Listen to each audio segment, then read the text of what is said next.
मैं कभी कभी सोचता हूं, कई बार बहुत सारे मीटिंग्स में खुदा शक्ति के साथ क्यों नहीं उतरता। कैसे लिखा है कि वो सुलेमान के मंदिरों में बलवंत और सामर्थ के साथ उतरता था। कई कई बार मैं सोचता हूं, क्यों परमेश्वर हर बार हमारे बीच में सामर्थ के साथ नहीं उतरता।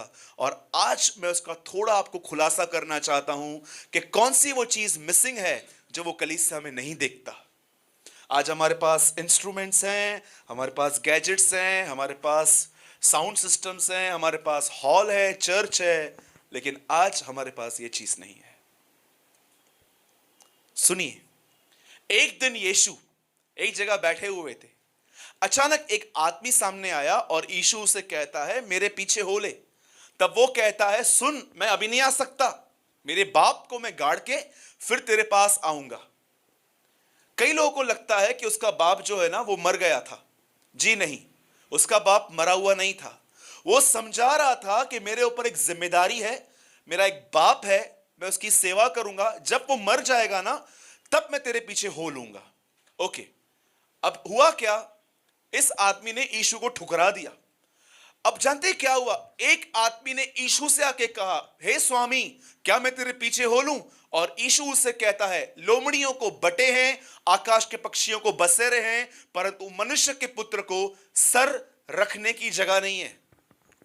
कईयों को लगता है जब यीशु कहता है मुझे सर रखने की जगह नहीं है, इसका मतलब उसके पास अपना घर नहीं है। मैं आपको बताना चाहता हूं, यीशु मसीह के पास एक नहीं दो घर थे, एक नासरत में और दूसरा कफरनुम में। पढ़ सकते हैं बाइबल के अंदर आप कि वो अपने कफरनुम के घर में गया, और एक जगह पे लिखा है वो नासरत में, जहां पर मरियम के घर में वो 30 साल बड़ा हुआ।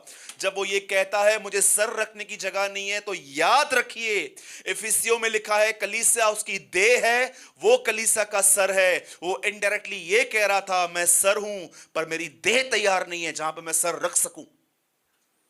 हम कौन है उसका? वी आर द बॉडी, और वो हमारा हेड है।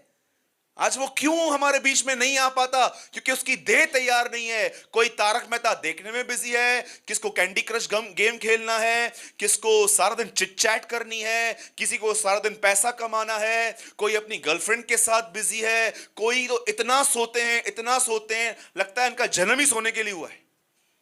सोते रहेंगे, सोते रहेंगे, सोते रहेंगे। कोई बकबक करने में बिजी है, लेकिन कोई बहुत कम लोग होते हैं जो सच में तैयार होते हैं कि मैं अपने सर से जुड़ पाऊं।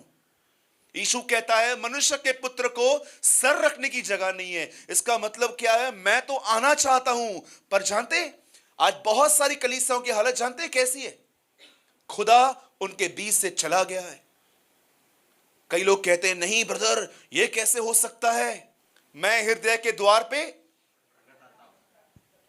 जो कोई द्वार खोलेगा मैं उसके। अगर कोई खटखटा रहा है तो वो घर के अंदर है कि बाहर है? ही इज आउटसाइड, इसलिए तो खटखटा रहा है। आप बिलीव कर सकते? अमेरिका में एक दिन एक पास्टर गए और वहां पर इतना शोर शराबा, म्यूजिक के टाइम पे, वर्शिप के टाइम पे उनका बाईपास हुआ था। और आप जानते हैं जो बाईपास हो चुका है, जिनका, उनको ज्यादा जो शोर होता है वो बर्दाश्त नहीं हो पाता है। अभी वो जैसे उस चर्च में गए, चालू हो गया और वो बाहर चले आए। और जैसे वो दरवाजे पे पहुंचे, उन्होंने दरवाजा खोला, उन्होंने अपनी आंखों से अपनी आत्मा में यीशु मसीह को देखा और उन्होंने यीशु से कहा, प्रभु जी मुझे माफ कीजिए, मुझे उनकी आराधना समझ में नहीं आ रही थी, मुझे क्षमा कीजिए, इसलिए मैं बाहर आ गया।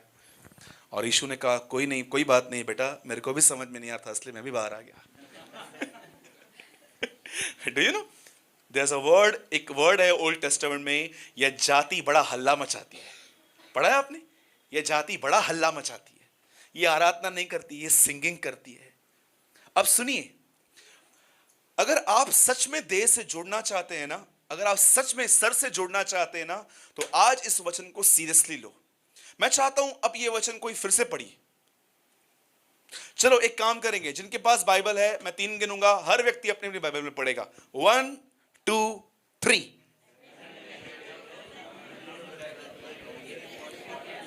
धन्य है वे जो नम्र हैं, क्योंकि वे पृथ्वी के अधिकारी होंगे। क्या आप ये बात जानते हैं? पूरे नए नियम में, होल न्यू टेस्टामेंट में कोई भी पृथ्वी की आशीष नहीं है। ब्रदर मैं तो सुनता आया हूं, यीशु में आओ चंगाई मिलेगी, यीशु में आओ बरकत मिलेगी, यीशु में आओ बंद हुआ धंधा खुलेगा, सब मिलेगा। जी बरोबर है, ये ओल्ड कवर्नेंट है, मैं न्यू कवर्नेंट की बात कर रहा हूं। नई वाचा में पृथ्वी की कोई आशीष नहीं है, नई वाचा में स्वर्गीय आशीष है। इसीलिए एफेसियों में लिखा गया है कि परमेश्वर ने तुम्हें मसीह में स्वर्गीय आशीषें दी हैं, हेवनलीज। जैसे परमेश्वर ने पुराने नियम में मूसा में उन्हें पृथ्वी की आशीषें दी हैं, वैसे ही परमेश्वर ने नए नियम में हमें स्वर्गीय आशीषें दी हैं। इस बात को हमेशा याद रखना। अब सुनिए मैं जो आपको बोलने की कोशिश कर रहा हूं, बोलिए धन्य है वे जो नम्र हैं। किस चीज के वो अधिकारी होंगे?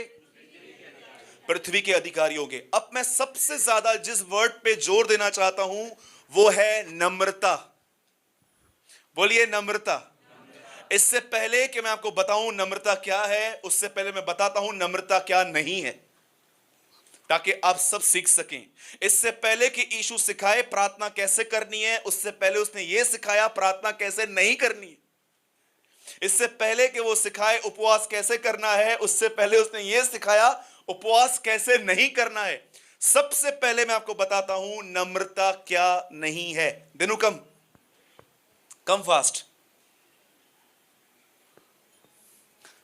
यहां खड़े हो जाओ ब्रदर।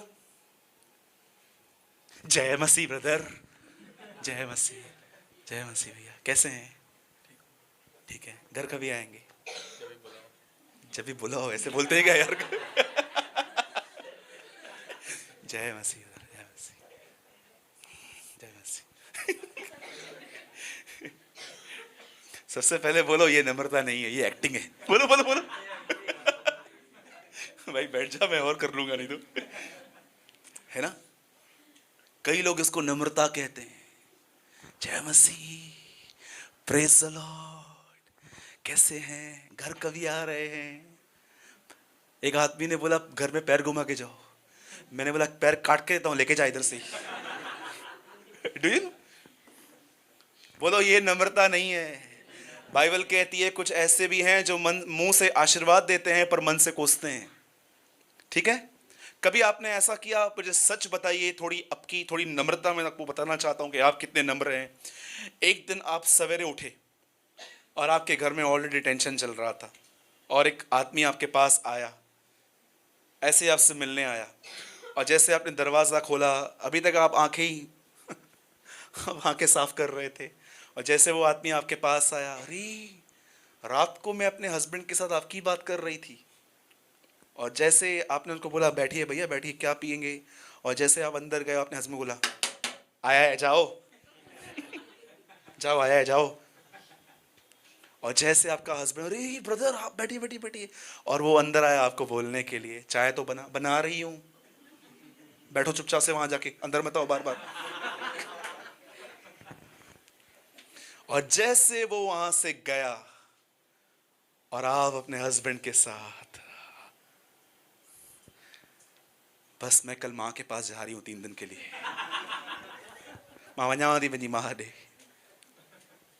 लेकिन अगर सोचो वो बंदा 2 मिनट के बाद ऊपर वापस आया और छाता भूल गया था, भाभी हाँ हाँ लीजिए, वापस कभी आएंगे भैया, अंदर से सालों तक मत आना। सी दिस इज हम्बलनेस, हम इसे नम्रता कहते हैं।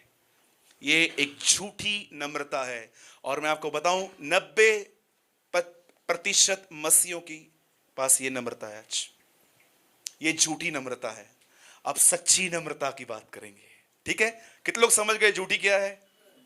इसका मतलब ब्रदर आप मुझे एक बात बताइए, किसी को हम लोग ऐसे झुक के जय मसीह नहीं बोले, बिल्कुल करो, ये इज्जत है, नम्रता नहीं है। There's a difference between Moses and Jesus. यीशु मसीह और मूसा के बीच में बहुत अंतर था, वैसे ही इज्जत और नम्रता देने में बहुत अंतर है। इज्जत हमें सबको, आपको पता है, अगर आपको किसी भिखारी को भी कुछ बोलने की आपको नहीं होनी चाहिए। बहुत सारे लोग भिखारी को लेक्चर देते हैं जब उनके साथ में, अरे इतना जवान हो गया है, काम करना, तू रख काम पे उसको, तू रखना उस पे काम पे, देखो ना लेक्चर देते हैं उसको, इतना जवान हो गया है, ये नहीं, आप नहीं देते हो ना उसको, हाथ जोड़ो, उनको बोलो साहब अब आगे चाहिए, बस नहीं है। किसी को लेक्चर मत दो। बाइबल कहती है सबका आदर करो, पुराने नियम के अंदर लिखा गया है, जब कोई तुम्हारे बीच में बूढ़ा आता है तो खड़े हो जाओ और दिखाओ तुम यहोवा का भय मानते हो। ये तो पुराना नियम था। नया नियम स्टैंडर्ड और ऊंचा है। नए नियम में लिखा है सबका आदर करो। पतरस में लिखा है प्रभु भिखारी का भी, यस भिखारी का भी। डोंट किसी को भी हमको नहीं होना चाहिए कि हम किसी को कुछ भी बोलें। अब सुनिए, नए जो ये नम्रता होती है वो क्या होती है, क्योंकि मैं ये विश्वास करता हूं बहुत सारे मसीह लोगों ने शुरुआत बहुत नम्रता से की थी, लेकिन उनका अंत बहुत घमंड पे जा रहा है। क्या आप जानते हो दाऊद परमेश्वर के हृदय के अनुसार जो व्यक्ति था, उसका अंत कैसे हुआ? मरने से पहले वो अपने बेटे को बुला के कहता है, सुन, आज से बहुत साल पहले एक व्यक्ति ने मुझे गालियां दी थी, उसका नाम सिमी है, लिखा है, उसे मार दे। इंग्लिश में लिखा गया है किल this grey man, grey head man, जिसके बाल सफेद हो गए हैं, इसे मार दे। क्या आप ये विश्वास करते हो? उसके बाद ऐसा लिखा है दाऊद सो गया। क्या आप ये बिलीव कर सकते हो? दाऊद राजा का अंत अनफॉरगिविंग एटीट्यूड पे हुआ था कि उसने मरने से पहले एक आदमी के लिए सुलेमान को कहा, इसे खत्म कर दे, kill this grey hair man. कितनी बड़ी बात है। हम सोचते थे दाऊद ने उसे माफ कर दिया, लेकिन दाऊद ने उसे अपने अंदर में रखा था। मैं आपसे पूछना चाहता हूं, किसी ने आपको पास्ट में बुरा किया, गलत किया, क्या अब भी आपकी बकबक उसके प्रति चालू रहती है क्या? किसी ने आपके साथ कुछ किया था बहुत साल पहले, कभी कभी आप किसी से मिलते हैं, क्या आप उस आदमी की बार बार चर्चा करते हैं क्या? ये ऐसा है, ये ऐसा है, ये ऐसा है, ये ऐसा है। सोचो, पूछो अपने आप से। अगर आप करते हो, इसका मतलब आप बहुत डेंजर में हो।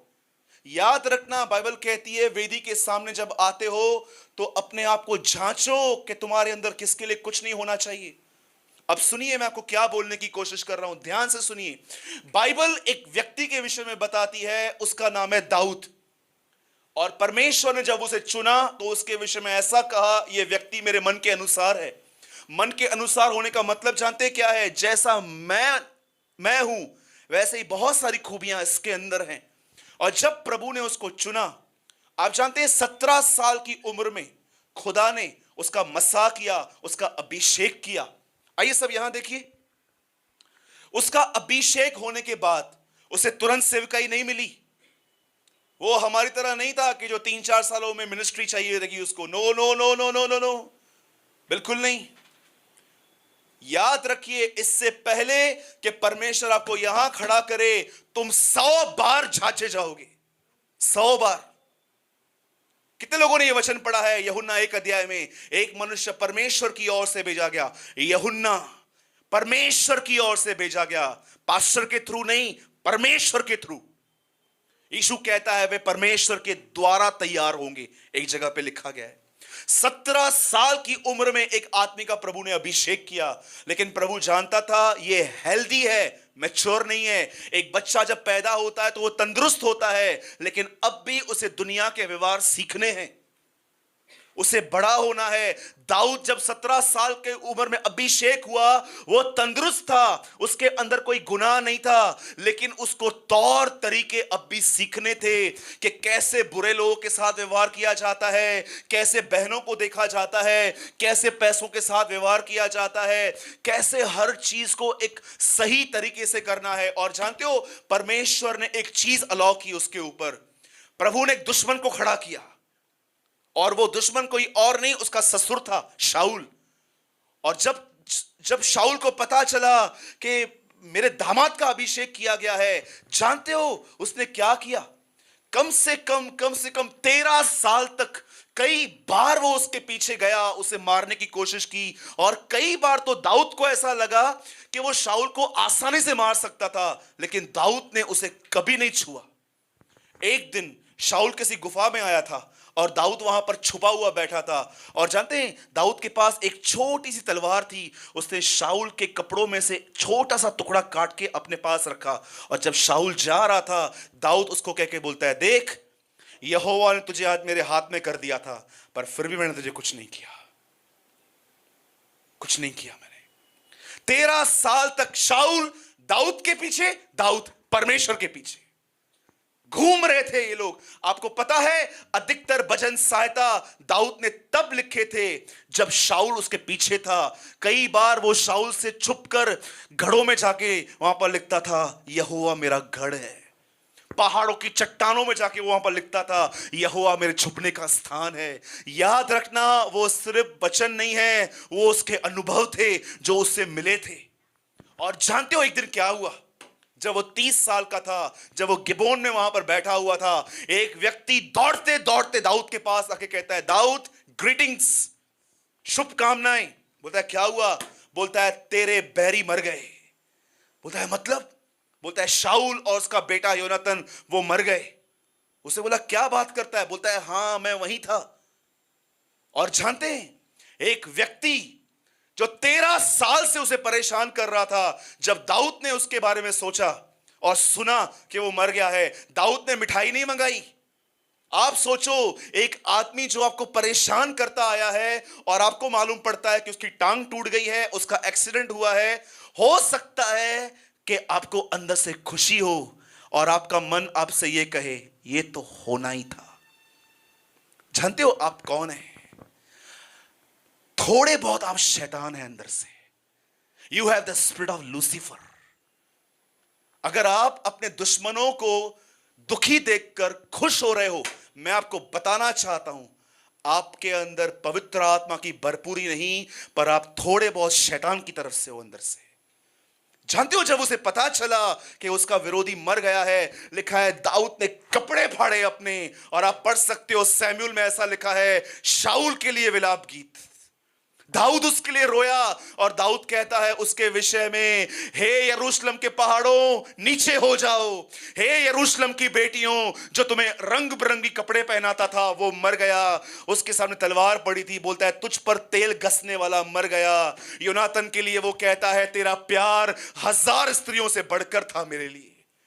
वो अपने कपड़े फाड़ता है। वहां पर मैंने सीखा सच्ची नम्रता सिर्फ झुकना नहीं है। सच्ची नम्रता यह है कि लोग आपसे बुरा करते हैं लेकिन आप उनके लिए अपने अंदर में कचरा नहीं रखते। That is humbleness. ये नम्रता होती है। कितने लोग ये नम्रता रखते हैं अपने आप में कि कोई ना कोई आपको कुछ ना कुछ बोलता रहता है लेकिन आप अपने आप को प्योर बनाए रखते हो कि नहीं प्रभु, मैं नहीं, मैं ऐसा नहीं करूंगा, मैं आपकी संतान हूं, मैं आपके रास्तों पे चलूंगा, मैं इनके रास्तों पे नहीं चलूंगा। लिखा है यदि तेरा बहरी यदि तेरा बहरी तेरे पास आए तो उसे खाना खिला, उसे पानी पिला, ऐसा करके उसके ऊपर अंगार डाल। इंग्लिश में पढ़िए, लिखा है ऐसा करके तू उसके ऊपर शर्म के अंगार डाल दे कि तूने किसको। आज मैं आपसे पूछना चाहता हूं, मैं आपके पास एक चॉकलेट लेके आता हूं, अनिवार्य है कि आपके अंदर मेरी इमेज तो अच्छी बनेगी बनेगी। पास्टर खुद चॉकलेट लेके आया था। सोचो मैं आपके घर में 1 घंटा आके बैठूं और मैं बाहर से लंच लेकर आऊं, आपके अंदर कितनी अच्छी इमेज बनेगी। मैं आपसे प्यार करता हूं इसलिए आप मुझसे प्यार करते हैं, पर मैं आपसे पूछना चाहता हूं जो लोग आपसे बुरा चलते हैं, आपका उनके प्रति इनर एटीट्यूड कैसा है? कैसा व्यवहार है? क्या आप उन झूठे मसीहों की लिस्ट में तो नहीं हो जो बिल्कुल बाहर से आशीर्वाद देते हैं पर अंदर से कोसते हैं? यहूदा इस्करियोती ने पलटन को कहा था, सुनो तुम्हें कैसे पता चलेगा यीशु कौन है? मैं उसके फेस पे किस करूंगा, मैं उसको चूमूंगा। आपको पता है किस करना एक प्रेम का एक्ट है, लेकिन ये किस कुछ और थी। मैं पूरे हृदय से विश्वास करता हूं जिसने यहां पर किस किया, मुझे नहीं पता है वो हेल में जाएगा कि हेवन में जाएगा, लेकिन मैं इतना जरूर जानता हूं जिसने यीशु के पैरों को छुआ था वो तो 100% स्वर्ग गई है, 100%। मैं आपसे पूछना चाहता हूं आपका इनर एटीट्यूड लोगों के प्रति कैसा है? ब्रदर आप नहीं जानते हैं लोग में से कैसा चलते हैं। अरे आपको नहीं पता है, ये एक एजुकेशन है कि परमेश्वर कुछ समय तक आपको ऐसे लोगों के सामने रखता है जो आपको बुरा भला कहें, जो आपको इरिटेट करें, अननेसेसरी थोड़ी थोड़ी बात पे टोंट करेंगे, अननेसेसरी आपकी छोटी छोटी गलतियां दूसरों को बताएंगे। और खुद आपको टेस्ट करता है, वो आपको देखता है कि ये आदमी अब क्या करेगा।